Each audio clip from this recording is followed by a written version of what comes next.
Assalamualaikum warahmatullahi wabarakatuh. Selamat pagi, salam semangat buat kita semua, khususnya Sobat MBA Production. Kali ini saya akan sharing seputar bagaimana cara saya mengelola modal pada saat jualan online. Bagi teman-teman yang baru bergabung, selamat datang di channel MBA Production. Saya membahas terkait dengan bisnis, pengembangan diri, maupun review produk yang saya jual. Jadi buat teman-teman yang baru bergabung bisa subscribe. Oke, langsung saja. Ketika saya berjualan di TikTok Shop atau platform e-commerce lainnya atau marketplace, yang biasa saya lakukan adalah mencatat transaksi yang keluar. Jadi seperti ini. Nah, untuk yang pertama ini no, yang berarti paket yang keluar ya. Jadi paket yang keluar itu saya catat 1, 2, 3 dan seterusnya. Jadi seperti itu. Nah, untuk nomor pesanan ini sudah ada di sistemnya TikTok Shop. Jadi ada di sistemnya TikTok Shop. Jadi seperti ini. Nah, seperti ini. Ini adalah nomor pesanan dari TikTok Shop. Nah, seperti ini. Ini adalah nomor pesanan dari TikTok Shop. Ini waktu pemesanan itu ketika barang kita proses kirim ke pengiriman. Terus ini adalah pada saat barang diterima, estimasi diterima, dan ini adalah pada saat barang sudah diterima, ada waktu 3 hari untuk pencairan ke dana yang perlu dibayar. Jadi seperti itu. Nah, kalau dulu saya itu, kalau dulu waktu pengiriman pesanan ini kan ketika sudah diterima oleh pembeli, ada waktu 7 hari baru masuk ke yang perlu dibayar.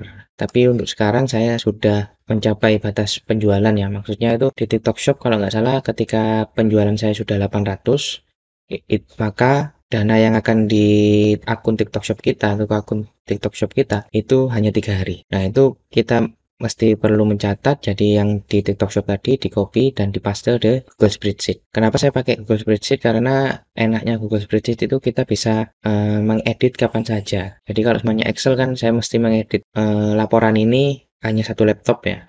Tapi di Google Spreadsheet kita bisa melakukannya di laptop manapun. Yang penting kita dalam keadaan online. Nah, ini tanggal diterima pembeli. Nah, ini tanggal dana masuk. Kalau dulu kan 7 hari, jadi ini yang bagian tanggal diterima saya kosongi. Nah, untuk selanjutnya adalah nama barang. Nama produknya teman-teman ini apa? Ditulis saja ke sini, disamakan dengan produknya teman-teman sekalian. Nah, ini adalah harga beli. Harga beli dari supplier dimasukkan, ini anggapannya 355. Terus habis itu selanjutnya harga online. Nah, ini harga jualnya 365 ya. Terus habis itu jumlahnya, jumlah yang terjual 1. Terus yang ini kembali lagi biaya kula ini dari oh ya, saya kembali lagi mengingatkan kepada teman-teman, mohon kiranya teman-teman itu mengikuti video ini sampai selesai ya, karena cukup kompleks rumus-rumus yang saya bagikan supaya mungkin dari teman-teman sekalian tertarik untuk mencontohnya. Jadi seperti itu. Nah, selanjutnya adalah total biaya kula. Jadi kan total biaya kula ini adalah tinggal saya klik 2 kali, harga beli dikali dengan jumlah barang yang keluar. Jadi ketemunya kan tetap 355. Nah, selanjutnya adalah total jual online.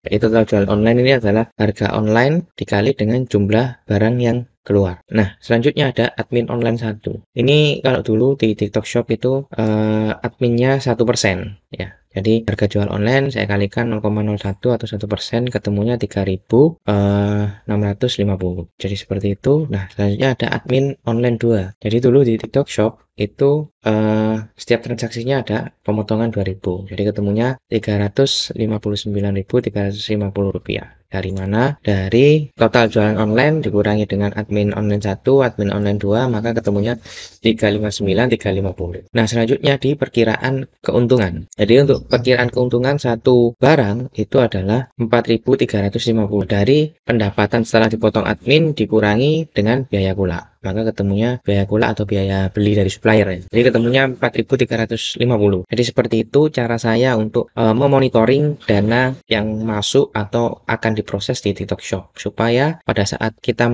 melakukan pencatatan tidak ada barang kita yang kelewatan dibayar oleh TikTok Shop. Jadi kalau semuanya ada yang kelewatan, itu kita mesti ke pusat bantuan TikTok Shop untuk bagaimana cara dana tersebut bisa langsung kembali ke kita. Jadi seperti ini. Selanjutnya data ketika penjualan saya sudah mencapai 800 paket yang terjual ya. Jadi pada 800 paket ini saya sudah menikmati yaitu tadi keringanan bahasa saya ya. Jadi yang sebelumnya itu 7 hari dana masuk ke akun TikTok Shop saya, ketika sudah 800 penjualan maka hanya 3 hari setelah barang diterima oleh pembeli di tanggal 11 Juni, maka tanggal 14 Juni dana akan masuk ke akun TikTok Shop kita untuk bisa ditarik ke rekening bank kita. Jadi seperti itu. Nah, pada saat saya mencapai 800 penjualan, kalau nggak salah waktu itu biaya admin TikTok sudah berubah jadi 3,6% ya. Jadi untuk biaya admin online 2 ini kosong. Untuk rumusnya saya kosongi karena sudah tidak ada biaya transaksi 2000 per paket. Jadi seperti itu. Nah, maka ini tinggal dikosongi. Untuk rumusnya masih tetap sama yang ngikutin yang atas tadi, hanya saja ini kosong. Jadi untuk perkiraan keuntungannya jadi seperti ini. Pendapatan setelah dipotong admin dikurangi dengan biaya pula, maka ketemunya 16.320. Dan pendapatannya pun di sini juga seperti itu. Total jualan online 380 dikurangi admin online 1 yang 3,6% tadi dikurangi admin online 2 yang 0 rupiah. Jadi ketemunya 366.320 rupiah. Nah, saya seperti ini supaya memudahkan saya untuk memonitoring barang yang sudah diterima pembeli maupun pembayaran TikTok Shop yang dibayarkan ke akun jualan TikTok Shop saya ya. Jadi sama saya tandain seperti ini teman-teman. Jadi ini untuk yang warna orange berarti itu adalah riwayat terakhir saya mengecek ketika barang tersebut sudah saya terima dananya yang masuk. Jadi seperti itu. Nah, untuk yang merah ini terakhir update akan diseleksikan di TikTok Shop. Jadi yang warna merah. Jadi anggapannya seperti ini. Nah, ini kan yang perlu dibayar itu yang warna merah. Nah, untuk yang warna oranye ini terakhir update nominal tersedia dalam artian yang sudah dibayarkan oleh TikTok Shop yang masuk rekening bank saya. Jadi seperti itu. Fungsinya ini untuk apa? Nah, oh ya, untuk yang hijau ini berarti dananya sudah masuk ke akun rekening bank saya. Kalau yang putih ini berarti masih di yang perlu dibayar. Jadi seperti itu. Monitoringnya saya seperti itu. Selanjutnya, maka yang saya cek adalah perkiraan keuntungan per bulannya. Ini hanya simulasi ya, jadi saya hanya ambil sampel saja. Untuk perkiraan keuntungannya pastinya saya jumlahkan semua. Jadi totalnya 400.000. Caranya bagaimana? Pilih ini, habis itu fungsi sum ya. Sumnya ini kita tarik dari pertama sampai ke yang terakhir. Jadi seperti itu. Tinggal di enter, maka ketemunya 400.000 per bulan perkiraan keuntungannya. Nah, selanjutnya ada total biaya pula. Sama seperti yang perkiraan keuntungan di total secara keseluruhan. Caranya sama seperti tadi. Nah, ini ketemunya 10.266.000 sekian. Ini untuk per bulan ya. Nah, selanjutnya tinggal kita bagi 4. Kalau kita bagi 4 ketemunya 2.566.000. Perkiraan modal per bulan. Jadi seperti ini. Jadi yang kita butuhkan modalnya yaitu 2.566 sekian. Itu setiap minggunya. Kenapa setiap minggu? Karena di TikTok Shop kalau kita awal-awal jualan itu kan menyiapkan modalnya harus setiap minggu ya, karena setiap minggunya dana kita itu mengendap di TikTok Shop. Jadi perkiraan modalnya sekitar 2,5 jutaan, tapi amannya sih 10 jutaan untuk 1 bulan sekalian. Nah, selanjutnya saya catat di update perkiraan keuntungan per bulan. Jadi ini 400.000. Caranya dari sama dengan diklik ke bagian yang 400.000 ini. Jadi seperti ini teman-teman. Maka keluarnya 400.000. Nah, 400.000 ini nanti bakal bisa berubah terus kalau seumpamanya teman-teman di sini ditambahkan gitu ya. Anggapannya ditambahkan ada perkiraan dana masuk lagi. Kan bulannya belum selesai. Jadi tinggal ditambahkan saja di sini. Nah, ditambahkan saja. Terus habis itu ini kan yang bawah belum kena rasanya. Kalau belum kena jadi ini di sum lagi atau sama dengan ya. Sama dengan terus habis itu kita enter, maka akan berubah di sini. Nah, jadi seperti itu akan berubah otomatis supaya teman-teman ketika mengetahui keuntungannya per bulan bisa update di sini. Fungsinya biar update di sini untuk kalau saya itu untuk menarik investor. Biasanya seperti itu. Untuk menarik investor atau enggak menentukan apakah saya kredit bank atau yang lain yang sekiranya bisa usaha saya tetap bisa terus berjalan. Jadi seperti ini. Nah, ini adalah dari perkiraan keuntungan per bulan saya kalikan 30%, jadi ketemunya Rp127.000. Ini yang biasanya perkiraan bunga pokok atau bagi hasil yang saya bagikan kepada investor. Jadi rumusannya seperti ini untuk kreditnya ya. Nah, pinjaman yang diajukan berarti kan 11 juta ya. 11 juta dari mana? Dari total modal per bulan. Jadi total modal per bulannya kan 10.266.000 sekian.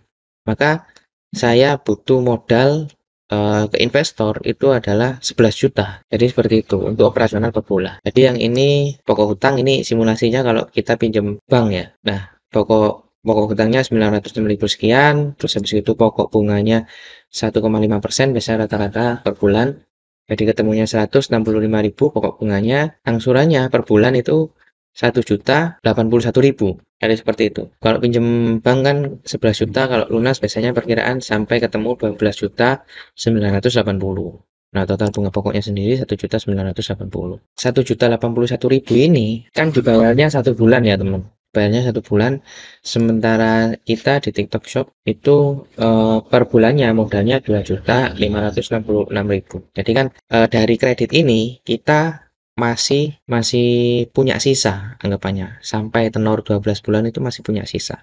Jadi yang sisa modal itu tadi bisa kita putar keuntungannya untuk nyetok barang jualan kita di online. Jadi seperti itu. Saran saya untuk teman-teman sekalian, ketika kita berjualan online itu harus benar-benar diperhatikan produk yang mana yang sering laku ya. Jadi kalau produk mana yang sering laku, baru kita selanjutnya mencari modal ke investor. Anggapnya seperti itu. Saran saya lebih baik cari investor ya daripada kita pinjem bank, karena pinjem bank kan resikonya bunga pokoknya itu flat ya. Kalau pinjem bank itu kan bunga pokoknya flat 165.000 per bulan, nggak bisa dikurangi. Kalaupun usaha kita sepi tetap bayarnya 165.000. Nah, lebih baik cari investor. Nah, cari investor, kita bagi hasil ke investor itu sekitar 30% dari perkiraan untungnya. Jadi kalau perkiraan untungnya itu 424.000, maka kita bagikan ke investor 30%, ketemunya 127 per bulannya. Nah, ini bisa berubah-ubah teman-teman. Jadi kalau umpamanya keuntungan kita banyak, maka yang dibagikan ke investor juga banyak. Begitu pula sebaliknya, ketika keuntungan kita menurun, maka yang dibagikan ke investor juga menurun. Nah, kalau bisa cari investor yang sekiranya mau bagi hasil selama 1 tahun. Kalau dibagi hasil selama 1 tahun kan kita lebih ringan. Bayarnya 1 tahun sekali. Kalau 1 bulan sekali memang agak berat. Nah, mungkin ada teman-teman yang beranggapan kalau keuntungan 400.000 per bulan ngapain kita jualan online kan ya. Baik lagi yang saya sampaikan ini hanya simulasi ya. Kalau semuanya penjualan kita banyak ya, anggapannya 1 bulan sekitar 10 juta. Kita berarti kan pendapatannya per bulan 7 juta yang dibagikan ke investor 3 juta. Jadi seperti itu. Nah, perlu teman-teman ketahui sekalian bahwasanya ketika kita menarik investor buat perjanjian kontrak selama 1 tahun sekali. Nah, itu fungsinya untuk kita memperbarui bagi hasil. Kalau semuanya usaha yang kita jalankan ini berkembang lebih baik, maka biasanya saya menurunkan persentase bagi hasilnya. Anggapannya yang sebelumnya 30%, saya kurangi jadi 25 atau 20%. Jadi yang sekiranya itu sama-sama enaknya, karena sistem bagi hasil ini menurut saya lebih baik ya daripada kita pinjam bank. Karena kalau bagi hasil ini, kalau semuanya usaha kita tidak berjalan sesuai harapan, maka keuntungan yang kita bagikan juga tidak bisa banyak. Jadi seperti itu. Resikonya tidak terlalu tinggi. Jadi buat teman-teman kalian, ini adalah cara saya untuk bagaimana cara mengatur modal berjualan online khususnya di TikTok Shop atau Shopee. Kalau tidak seperti ini, susah saya bisa bertahan berjualan online karena memang modalnya itu cukup luar biasa. Nah, untuk teman-teman sekalian, kita dapatkan modal dari investor ya 11 juta. Teman-teman mesti punya tabungan juga 10 juta anggapannya. Jadi punya tabungan 10 juta atau enggak modal 10 juta, selanjutnya ada modal lagi dari investor 10 juta atau 11 juta ini, maka kita bisa kembangkan usaha kita untuk meriset produk yang akan kita jual. Anggapannya kalau saya ada dana sisa 10 juta, itu saya mulai meriset produk apalagi yang sekiranya saya jual itu bisa cepat lakunya. Jadi seperti itu. Jadi 10 juta, 50%-nya biasanya saya buat untuk meriset produk baru yang sekiranya dijual lagi itu bisa cepat lakunya. Jadi seperti itu yang bisa saya sampaikan. Semoga bisa bermanfaat. Seperti biasa jangan lupa untuk subscribe, like dan komen, mungkin ada teman-teman yang ingin ditanyakan, insya Allah akan saya balas. Wassalamualaikum warahmatullahi wabarakatuh.